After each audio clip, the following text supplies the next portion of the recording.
Welcome to my channel. This is JC Rock and Metal Reviews. My name is John and I have a new album review.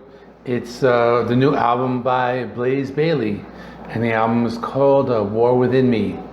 So before I begin, if you haven't subscribed, please subscribe. I do rock and metal reviews, rankings and more. I upload about one video per day. So please subscribe and you will be up to date on all the videos I do.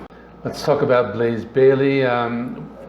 Most people know him from Iron Maiden, and I will talk about that a little later. But you know, he started out as a lead singer of a band called Wolfsbane, and that was from 1984 to 1994. I guess they were bigger in the UK. So if anybody knew that band like back then, you know, let me know in the comments, because I've never really heard of that band before. You know, until I like researched Blaze Bayley. So let me know about that. And so this is their debut album. I'll show an image of it, called Live Fast, Die Fast, and released in 1989. You know, he did become more well known in 1995. He replaced Bruce Dickinson as the lead vocalist in Iron Maiden. His first album was The X Factor, and this is one of those albums people don't really like too much. You know, most Iron Maiden fans would rank it like towards the bottom. I've always thought it was like a pretty decent album. You know, it was different, they changed their sound, but I liked it. And the next album is called Virtual 11 or Virtual XI, released in 1998, and I like this one a lot. I think it has some pretty good songs, and they do have some songs like The Klansman, which they still play live. So I think that was also a decent album. But since then, he's been releasing many solo albums. He started his own band called Blaze, and then another one called the Blaze Bayley Band, and then just Blaze Bayley as a solo artist. You know, as an example, Iron Maiden's last album came out in 2015, but since then, Blaze Bayley, I think he put out maybe 3 or 4 albums since then. So this guy is very active in the studio. So I listened to this album a few times, and you know, it's enjoyable. I liked it. Songs are heavy. You know, some songs are reminiscent of his songs from the Iron Maiden albums. You know, that I will talk about, you know, in more detail as I like do my favorite tracks. But one thing about these songs is that they're heavy, but they're also very melodic. Now, this music is labeled as power metal, but I think this is a little more on the heavier side than a typical power metal band. There's a lot of like chugging rhythms in the verse section, melodic leads. If there is one complaint, the songs are kind of formulaic. You know, we do kind of get like most of the same thing throughout the album. Fast rhythms, melodic guitar solos. I mean, there are times when they do slow it down or bring in some acoustic guitars or have some like softer passages and things like that, but it's mostly just hard rocking, straightforward, heavy metal with a lot of melody, a lot of leads, a lot of heavy riffs, you know, chugging guitars and things like that. If you're a fan of his 2 albums with Iron Maiden, you probably would enjoy this album. Now, if you want to listen to it, I would recommend streaming it on whatever service you use. Now, if you do want the physical format, you have to buy it through their website. I looked for it on Amazon and it wasn't available. They only have like a digital download available. So I just recommend to stream it first, and then if you do want the physical format, you can go to their website. They do have a vinyl, a CD, and a vinyl CD combo package. But now I'm going to talk about my 5 favorite songs from the album. So the first song I like is the opening track called War Within Me.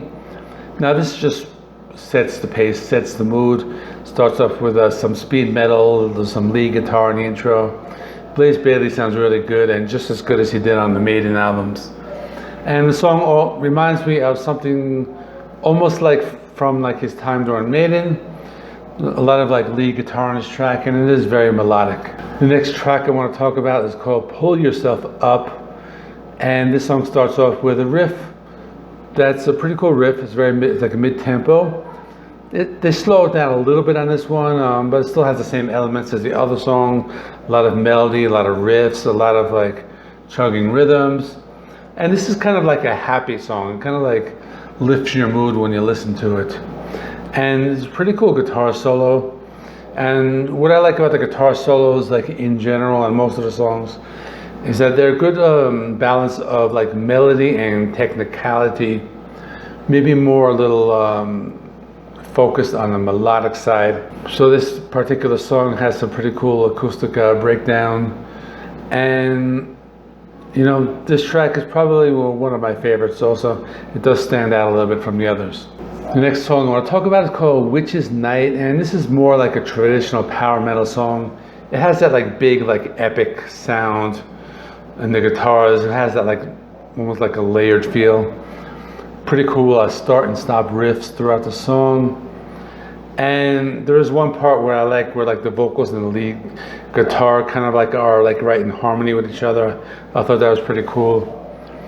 And this one also has an acoustic breakdown, and it just works very nicely with the song. Now the next song is the longest song. It's 6 minutes long, and I really like the title. It's called The Unstoppable Stephen Hawking. So it's all about Stephen Hawking. And this is probably the only song in the album that would pass as an Iron Maiden song. It's just the melodic playing, the clean guitar in the intro.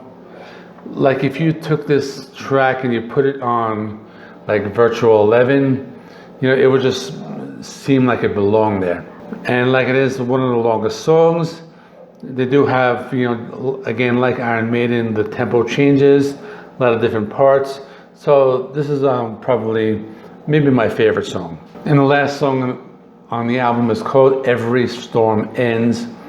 And this is a ballad, and you know, it's very stripped down in the beginning. It's just Blaze with some like neoclassical acoustic guitar.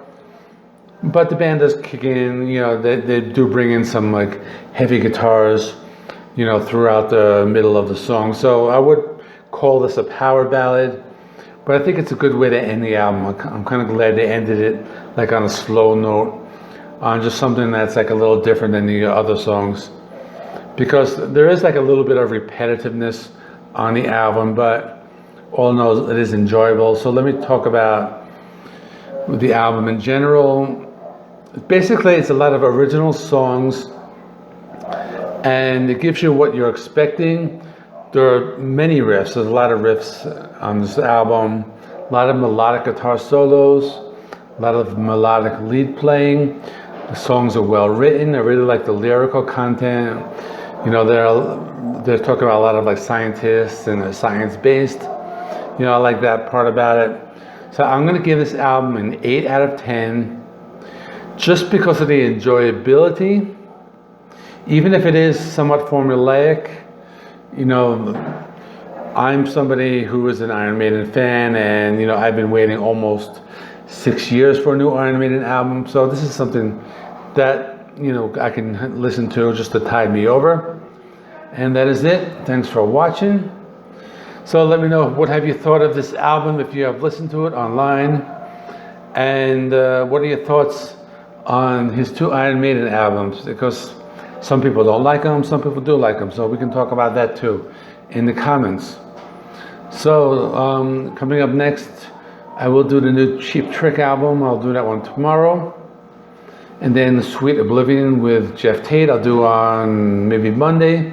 On Tuesday, I have my final winner for Metal March Madness. And I'll try to squeeze in the Lion's Daughter, maybe a couple of contest entries. And actually my contest, I will be doing the drawing, I think it's next Sunday. So I'll be busy this week. So again, thanks for watching. See you in the next one.